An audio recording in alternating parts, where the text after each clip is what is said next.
So together with me today, we have 4 panelists. We are going to be talking about deal sourcing and cross-border startup investments. And with me, first of all, we have Nina Rinke from Early Bird Venture Capital. Hello. Where? We have Alexandra Baca. Alexandra Baca. I'm going. I give you my phone. She's from the Economic Accelerator in Warsaw. Hi. We had Michael Nidam from Kamet Ventures, but he got caught in another session, and we asked Yuval Avni to join us from Swan Lab Venture Factory. And finally, we have Maximilian Mayer coming from Berlin, from Activant Capital. So welcome, guys. Hi, Mark. Nice to meet you. Nice to talk to you. Today, we are going to talk about cross-border deals, deal sourcing across Europe. But first, maybe let's hear from you, maybe 20 seconds each, a brief introduction, and then we can dive into the topics. So, Nina, if you want to start, please. Sure. Yeah, great to be here. Thank you, Mark. So we're Early Bird. In early stage VC investing from 1 million to 10 million initial ticket size all across Europe. We have a lot of local offices, but we're talking about that later. And I'm mostly focusing on fintech investments. Yeah, it's really nice to meet you all. I'm Alexandra Baca. I'm the founder of Economic Accelerator. It's Accelerator based in Warsaw, Poland. We are focusing on developing promotional stuff and internationalization of Polish startups. Right now we've got more than 80 startups in our accelerator.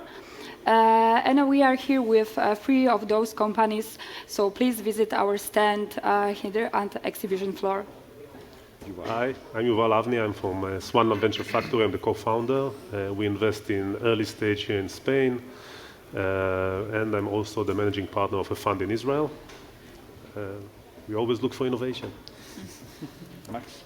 Yeah, hi, nice to meet everyone here. I'm Max from Activant Capital. I just opened Activant Capital office in Berlin for the first US growth fund. Took them to Berlin. We invest in fintech, logistics and commerce infrastructure businesses in Series B, B+, so $10 to $50 million investments.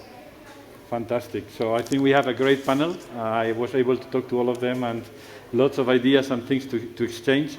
So let's get into the topic. I mean, it's a great opportunity to be all together and discuss how dynamic is the exchange and interaction between different startups ecosystems across Europe. I mean, Berlin, Warsaw, you are in Tel Aviv and Madrid, so it will be very interesting to hear.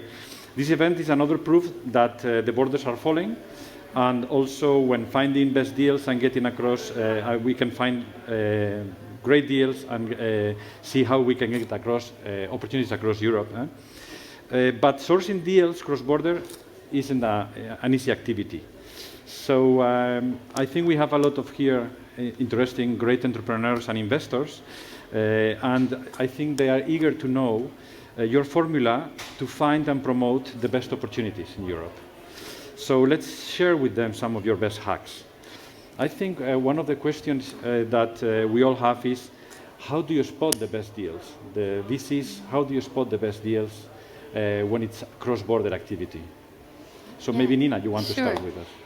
Yeah, so we believe proximity is very important. So we opened up an office in Turkey in 2014 already and have a lot of partners all across Europe. And at the same time, we try to build network and relationships with local seed and pre-seed funds, but also accelerators, and visit conferences like this one. So we still believe the old approach, kind of, to be present is very important.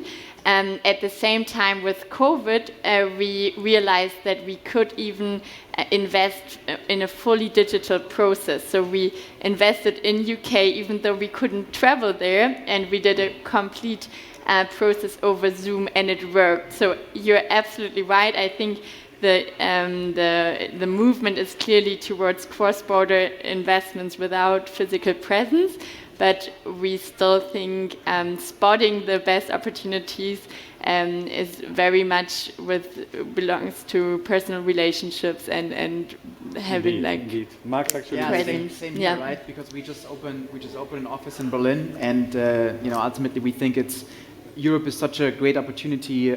We would love to be here. Our first big exit was Hybris from our first fund in 2013. We sold it to SAP for 1.5 billion. Was a cross-border deal. So we started investing in Germany or in the European region very early. Then we stopped doing deals in Europe for a while, and there was one other called New Store, which now also has headquarters in New York, actually, in Boston. And but we're big believers in the European ecosystem. That's why we went here. And same as Nina just said, I think it's really important to have your boots on the ground while we have Zoom and everything. And there's a remote culture, of course, in venture as well, that you can meet in Spain, in Bucharest, in Lisbon, in Helsinki, everyone also from Berlin via Zoom. We believe that in order to get access to the best deals, you need to be close to the ecosystem. Precisely. And maybe Yuval, you also want to say something about doing cross-border deals. I think the main challenge doing cross-border deals divide into two. First of all is the deal sourcing and then the due diligence. Today in the Zoom era, due diligence, I think it's much easier to do. Prior to that, you had to travel for the due diligence, and especially to do the team due diligence would be very hard, because it's very hard to really understand the culture of a place in order to assess the team. So you need some cultural understanding of that specific geography. But I think the main challenge today is deal sourcing, and you cannot have boots on the ground everywhere. And even if you take your own boots and travel, it's not exactly boots on the ground. So I think the best way to address it is to have a network of trustees, that people you trust in every specific geography that you can talk to, you can meet them. And conferences like this are the best place to build this network. Among investors, among entrepreneurs, especially second-time, third-time entrepreneurs. And out of this network, I think the majority of the good deals can be sourced out. Very good. I would like to also add some kind of perspective of Accelerator. Let's say, as we are also here with our startups, and as we are observing market, VC market in Poland, in CE, and generally in Europe, actually I can agree with other speakers that most of the VC actually invest in those companies which are really maybe in not that close environment of them, but they're really in the network of the VC. That's why such conferences as South Summit are really important.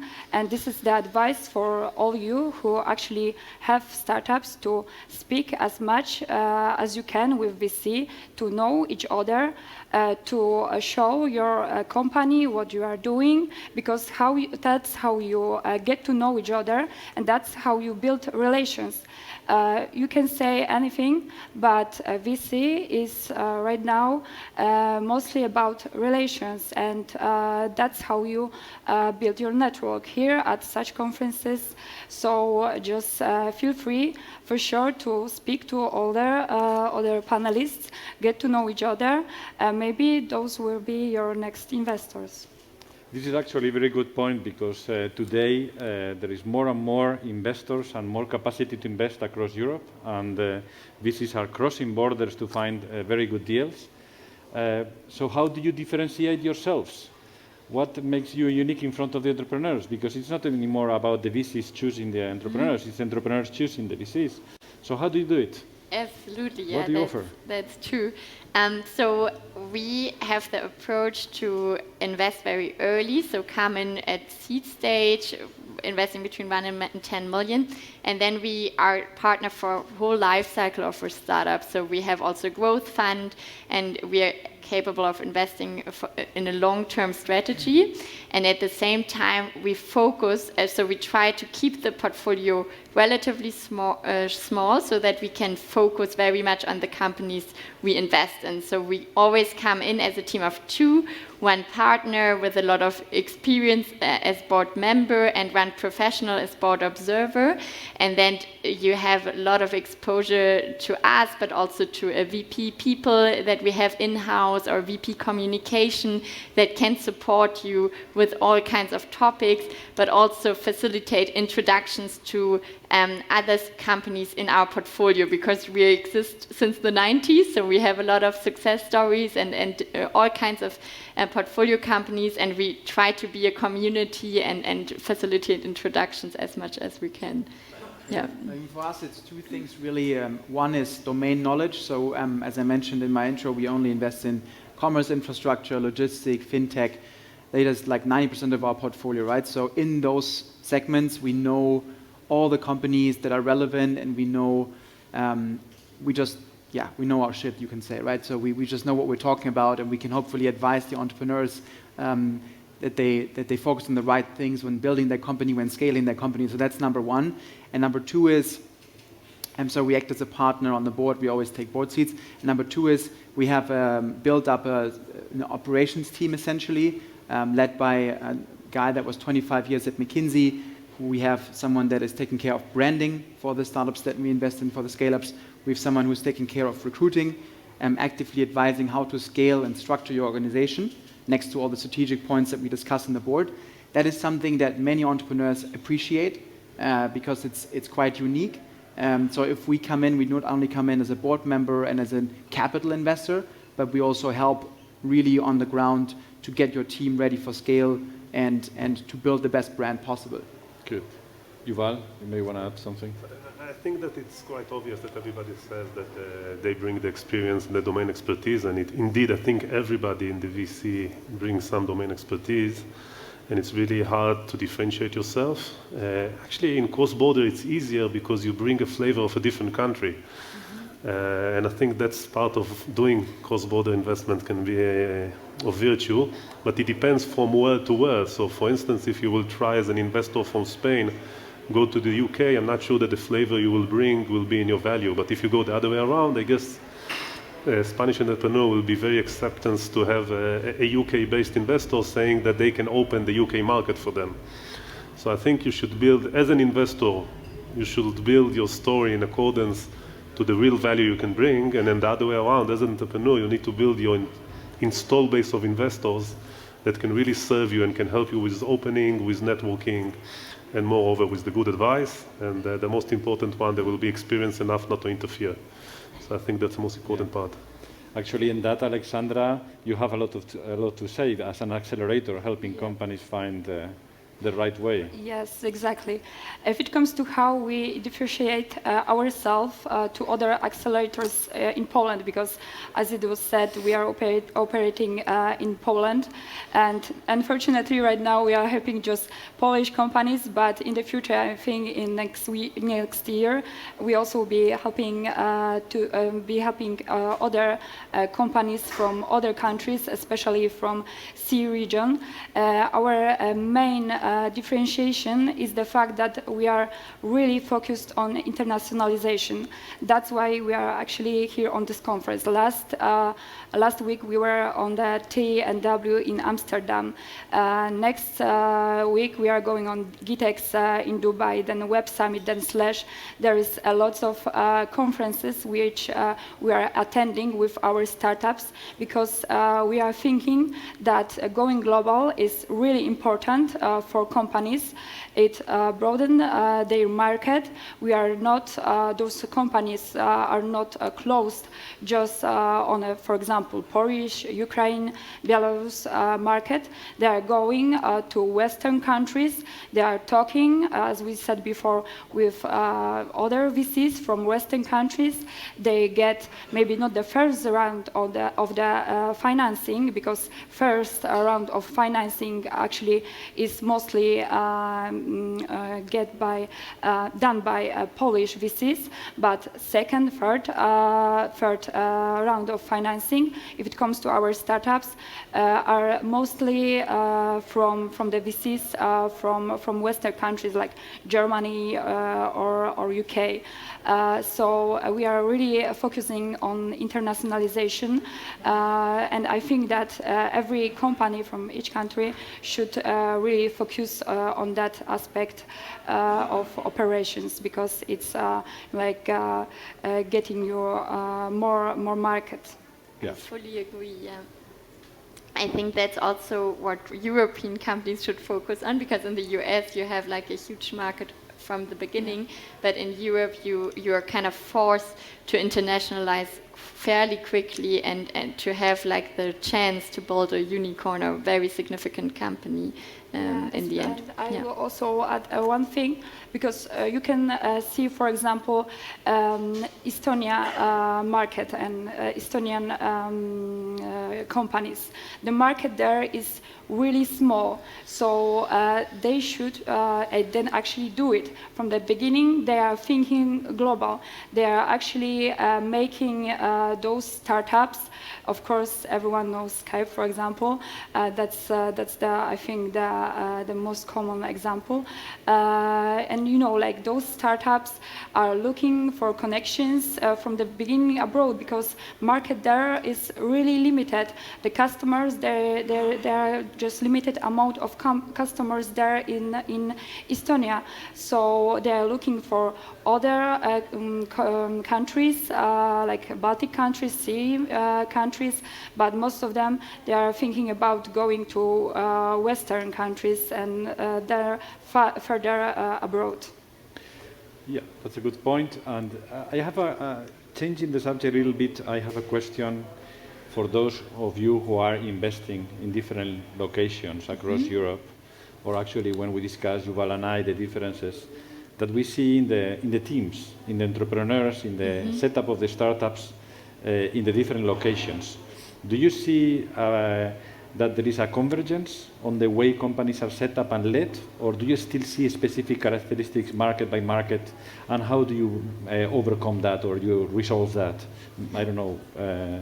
Yeah. Go ahead, Nina. I mean, it's very interesting you raised that question, because we very much believe, no matter where the company is based, that diversity is very powerful in teams, because there is still some cultural differences, and diversity just brings companies to the best outcomes in the end.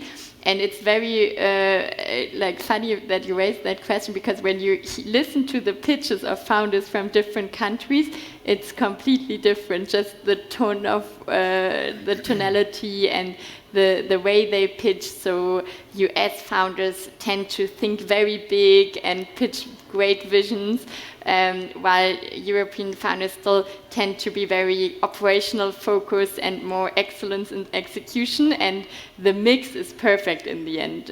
So diversity is very important. Precisely. Yeah, we also see a lot more companies these days that don't have a headquarter, essentially, right? So they might get started in Germany, but then we just invested in a remote payroll startup as well, that basically helps you to hire people in 170 countries across the globe, and without your own entity. It's called WorkMotion.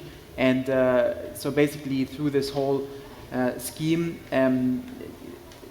not only our investments are global, but the companies itself become a lot more widespread, which is a big challenge for example, for culture. So we always advise our companies to focus a lot on the culture that you're creating, that it's unilateral across the company, even though you might be in 15, 20 different countries, not only across Europe, but in India and China.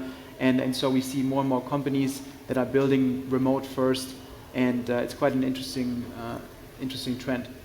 But also a big challenge for the culture of these businesses. Yeah, and it opens the talent pool, right? Yes, it opens the talent pool, totally. I mean, for example, WorkMotion is very actively opening a Spain hub where they have their own entity, and you can hire tomorrow 15 developers in Spain rather than hiring them in Berlin, which is also a cost advantage in the end.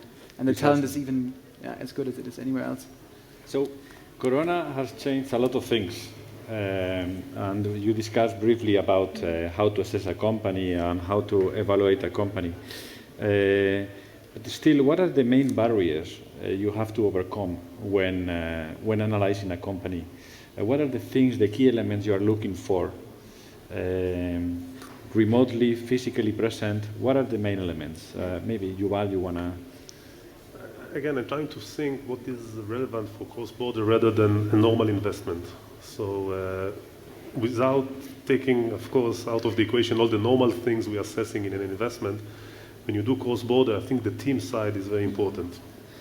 And we talked about culture, but it's more than just culture. I will give you an example. In Israel, for instance, it's a very small pond or swamp even. Everybody knows everybody. So it's enough for me as an Israeli to hear, for instance, where this specific person served in the army. I know everything about him. And if I don't know, I can find a person that will tell me. But if I will go to Germany... You have to ask me.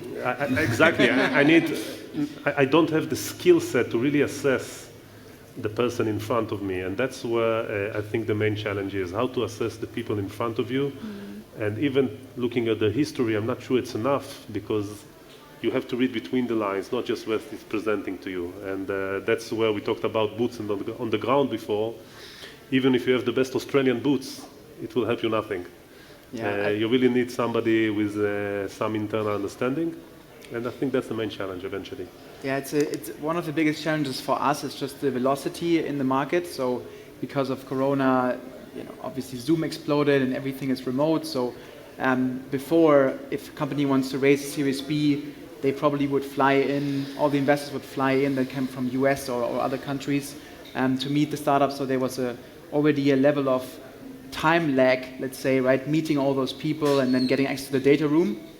Now, today, you can jump on a Zoom for 2 hours, then get access to the data room, and then you have to make a decision whether to invest in this business 20, 30 million within a week or two, which is crazy if you think about it, right? And maybe you never met the founding team, never met the management, so that's what you said before, Aaron, is like due diligence has changed tremendously. And then what hasn't changed so much in my personal view is this, and it's also what you said, this personal relationship that you need in order to win the best deals, right? Because that founder is not only, if he has a couple of options, deciding for potentially the highest valuation, but also for the best potential fit in terms of the fund and the board member that is joining. So you want to meet and you want to get to know that person, and oftentimes we do then, if we know that we want to invest in a company, fly there if we're not already located and meet the team on the ground in order to close the deal. That hasn't really changed. Yeah. We have here Accelerator, we have here early stage, international and local funds, we have a later stage growth fund. So in your experience, in your multiple experiences, maybe you want to start, or also Alexandra, when is the best moment to look for an international investor, to engage with an international investor? Okay, so when it comes to finding the financing, as I said previously, actually looking at my experience and companies which are in our accelerator, first round of financing is mostly made by VCs which are in the country where the company is operating. So, like as we said before, it's more or less because of the network, because it's easier to get the financing from the VC which is in our country. That's also why it's so important for VCs from abroad to open the offices in the countries or in different countries to get closer to those startups. So I think actually the second round of financing or the third one of the financing is the best, let's say, period of time when you get the finance from the VC from abroad. It is mostly also because of that that company, after the first round of financing, when they actually get that money, they appear, for example, at such conferences as here. They get those contacts from VCs from abroad, and I think that they also have this proof that already somebody invested in them. This is the VC, of course, from the country where the company is from, but is the proof that the idea is validated and there is a potential is in this company to get the next round of financing. Maybe Nina, now you are early stage. Yeah, so I think it's very powerful to have both, like one local partner and one partner maybe from another country or even the US that has the network also to hire talent when moving abroad and internationalizing as company.